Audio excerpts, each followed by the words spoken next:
नमस्कार साथियों, कैसे हैं सभी लोग। स्वागत है आप सभी का हमारे इस YouTube चैनल पर। और आज हम डिस्कशन करने वाले हैं नाबार्ड की जो नोटिफिकेशन आई थी उसके सिलेबस के बारे में। National bank for agriculture and rural development ने नोटिफिकेशन जारी किया था डेवलपमेंट असिस्टेंट प्रोफाइल के लिए और डेवलपमेंट असिस्टेंट हिंदी प्रोफाइल के लिए, जिसके रजिस्ट्रेशन की डेट 15 सितंबर से 10 अक्टूबर तक की है और प्रीलिम्स का जो एग्जाम है वो 6 नवंबर को होने वाला है। तो हम देखते हैं भाई कि डेवलपमेंट असिस्टेंट में क्या क्या आएगा और उसका क्या सिलेबस होने वाला है, और फिर हम देखेंगे डेवलपमेंट असिस्टेंट हिंदी में क्या क्या आएगा और उसका सिलेबस क्या होने वाला है। डिटेल्ड सिलेबस बताऊंगा कि एक एक सब्जेक्ट में क्या क्या टॉपिक्स पूछे जा सकते हैं आपसे। डेवलपमेंट असिस्टेंट में जो प्रीलिम्स का फेज है 1 है, मतलब प्रीलिम्स है, उसमें इंग्लिश लैंग्वेज का टेस्ट होगा, न्यूमेरिकल एबिलिटी का होगा और रीजनिंग का होगा। 40 क्वेश्चंस इंग्लिश के, रीजनिंग के 30 क्वेश्चंस और मैथ्स के 30 क्वेश्चन, मतलब न्यूमेरिकल एबिलिटी के। टोटल 100 क्वेश्चंस होंगे, 100 मार्क्स के होंगे, 60 मिनट का कंपोजिट टाइम होगा। जैसे ही आप इस पूरे के पूरे प्रीलिम्स को क्वालिफाई कर लेते हो, this is in a qualifying nature, ठीक है ना, ये ध्यान रखिएगा। हाँ भाई, ये सिर्फ और सिर्फ आपको क्वालिफाई करना है। तो प्रीलिम्स जैसे ही आपने क्वालिफाई किया, आप मेंस के लिए पहुंच जाओगे। और मेंस में आपका टेस्ट ऑफ रीजनिंग होगा, क्वांटिटेटिव एप्टीट्यूड होगा, जनरल अवेयरनेस में with special reference to agriculture, rural development and banking. क्योंकि भाई जिस फील्ड का एग्जाम है उस फील्ड से तो पूछा ही जाएगा। तो agriculture, rural development and banking से रिलेटेड कुछ सवाल आएंगे जनरल अवेयरनेस के, वो भी आपको तैयार करने पड़ेंगे। और आप इस चीज को भी देख के अंदाजा लगा सकते हो कि सबसे ज्यादा जो वेटेज है वो भी जनरल अवेयरनेस का ही है ना। तो इस चीज को ध्यान रखना है कि भाई जनरल अवेयरनेस का वेटेज इन्होंने सबसे ज्यादा रखा है, तो वहां से सवाल अच्छे भी आएंगे, लेवल भी अच्छा होगा, ठीक है ना। थोड़ा सा इस चीज का ध्यान रखिएगा। अच्छा, 1 मिनट रुको जरा, 1 मिनट का आपको वेट करना पड़ेगा। हाँ ठीक है। फिर आ जाते हैं कंप्यूटर नॉलेज पे। कंप्यूटर नॉलेज आपका 40 क्वेश्चंस का होगा। और टेस्ट ऑफ इंग्लिश लैंग्वेज, देखो आपने प्रीलिम्स में इंग्लिश किया, मेंस में भी इंग्लिश है, लेकिन इंग्लिश थोड़े से अलग स्वरूप में है। डिस्क्रिप्टिव टेस्ट होगा, ना कि इंग्लिश का वैसा टेस्ट होगा, एमसीक्यू बेस्ड नहीं होगा, डिस्क्रिप्टिव होगा। डिस्क्रिप्टिव में आपका एसे, प्रेसी और रिपोर्ट और लेटर में कोई एक चीज। तो ये टोटल 50 नंबर का होगा और इसके लिए अलग से आपको 30 मिनट दिए जाएंगे और इन पूरे पोर्शन के लिए आपको 90 मिनट्स दिए जाएंगे, ठीक है ना। 200 मार्क्स का ये क्वेश्चन रहेगा और इसके बेसिस पे क्या बनेगी, मेरिट बनेगी। इतना क्लियर है। अब चलते हैं जरा हिंदी वाले पोर्शन पे। डेवलपमेंट एसोसिएट असिस्टेंट हिंदी में कुछ नहीं है चेंज, बस मैथमेटिक्स हटा दिया गया है, इसमें मैथ्स नहीं है। तो जिन बच्चों को मैथ्स से डर लगता है वो इसके लिए थोड़ा सा खुश हो जाएं कि भाई यहाँ पे मैथ्स नहीं है। इंग्लिश है, रीजनिंग है, मैथ्स की जगह प्रोफेशनल लैंग्वेज हिंदी को उन्होंने रख दिया है क्योंकि हिंदी का ही एग्जाम है। मेंस में भी रीजनिंग है, जनरल अवेयरनेस है, कंप्यूटर है, इंग्लिश का डिस्क्रिप्टिव भी है, बस यहाँ पे मैथ्स की जगह पे हिंदी आ गया, ठीक है। देखने वाली बात क्या है कि यहां पे हिंदी का एग्जाम है, तो हिंदी वाले पेपर की सबसे ज्यादा वेटेज रखी गई है और जनरल अवेयरनेस की 40 नंबर की वेटेज हो गई है, ठीक है। ये भी आपका 200 मार्क्स का है और इसी के बेसिस पे आपकी मेरिट बनेगी। ये सिर्फ एक क्वालिफाइंग नेचर का होगा, ठीक है।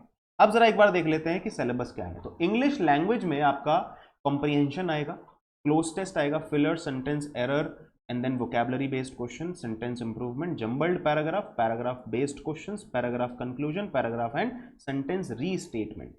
तो ये आपका सिलेबस होने वाला है इंग्लिश लैंग्वेज का। बात कर लेते हैं हिंदी लैंग्वेज की। हिंदी लैंग्वेज वहां के लिए है, डेवलपमेंट असिस्टेंट हिंदी के लिए है, सिर्फ हिंदी लैंग्वेज, ठीक है ना।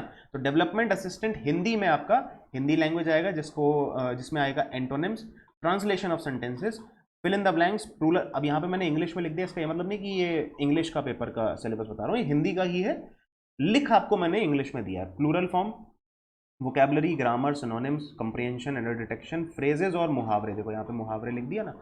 तो इस टाइप का आपका सिलेबस होने वाला है हिंदी लैंग्वेज का।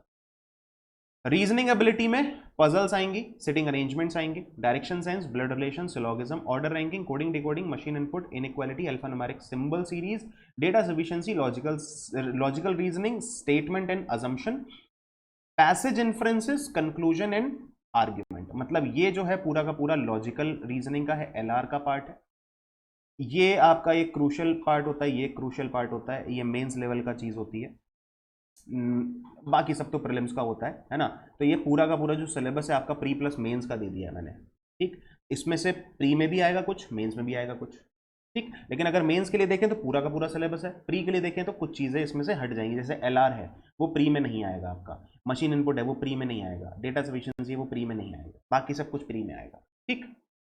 जनरल अवेयरनेस की बात करें तो बैंकिंग अवेयरनेस आएगा, इंटरनेशनल करंट अफेयर्स आएंगे, स्पोर्ट्स अब्रिविएशंस आ सकते हैं, currency and capitals, financial awareness, government schemes and policies, current affairs, and then फिर static awareness, banking management, infrastructure and project finance, management control system and money and banking. इसमें आपको agriculture, इसके साथ साथ आपको क्या बोला गया था, एग्रीकल्चर के साथ साथ ऊपर कुछ चीजें बताई गई थी, एग्रीकल्चर के साथ साथ रूरल डेवलपमेंट भी आएगा, है ना। तो एग्रीकल्चर के साथ साथ आप रूरल डेवलपमेंट को भी ऐड कर सकते हैं। इसके ऊपर करंट अफेयर या फिर कह सकते हैं जनरल अवेयरनेस, ठीक है ना, इसके ऊपर जनरल अवेयरनेस, मतलब इनके बेसिस पे जनरल अवेयरनेस, एग्रीकल्चर से रिलेटेड कुछ अगर जनरल अवेयरनेस है या रूरल डेवलपमेंट से रिलेटेड कुछ अगर जनरल अवेयरनेस है तो वो सब कुछ आपका करंट अफेयर्स में कवर हो ही जाना है, लेकिन आपको इस पर थोड़ा सा स्पेसिफिकली ध्यान देना जरूरी है, ठीक है।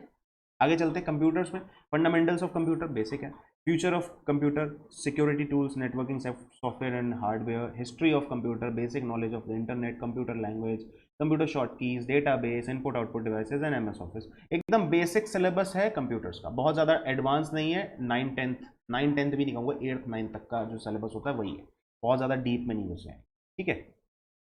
हिंदी में आपका, अच्छा यहाँ पे मैंने क्वांटिटेटिव एप्टीट्यूड रख दिया है, ठीक है।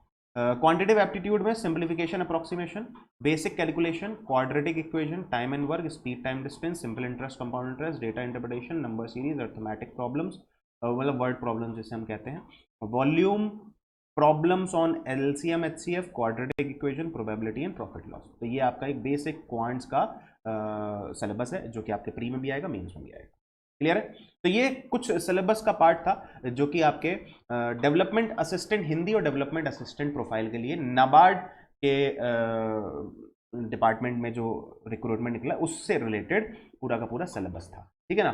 तो इस पूरे सिलेबस के बेसिस पे आपको तैयारी करनी है। 15 सितंबर से फॉर्म फिलिंग स्टार्ट हो चुकी है और 10 अक्टूबर तक फॉर्म फिलिंग चलेगी। तो भैया इन डेट्स का ख्याल रखते हुए, सम्मान करते हुए आपको फटाफट से फॉर्म भर देना है और 6 नवंबर के लिए अच्छे से तैयारी करना शुरू कर देनी है। सिलेबस आपको दे दिया है, अच्छे से पढ़ाई करिए। और अगर सब्सक्रिप्शन परचेज करना चाहते हैं then you can use the code JA10, आपको इससे इंस्टेंटली एक काफ़ी अच्छा हेल्दी डिस्काउंट मिल जाएगा। तो डिस्काउंट कूपन अगर या डिस्काउंट कोड आप बोलें तो ये JA10 आप यूज़ कर सकते हैं, ठीक है ना। ख्याल रखिएगा, बाय बाय, टेक केयर, मिलेंगे अगले वीडियो में। वीडियो को लाइक और शेयर जरूर कर दीजिएगा और चैनल को बिना सब्सक्राइब करे नहीं जाना है, तो do subscribe the channel also, ठीक। Take care.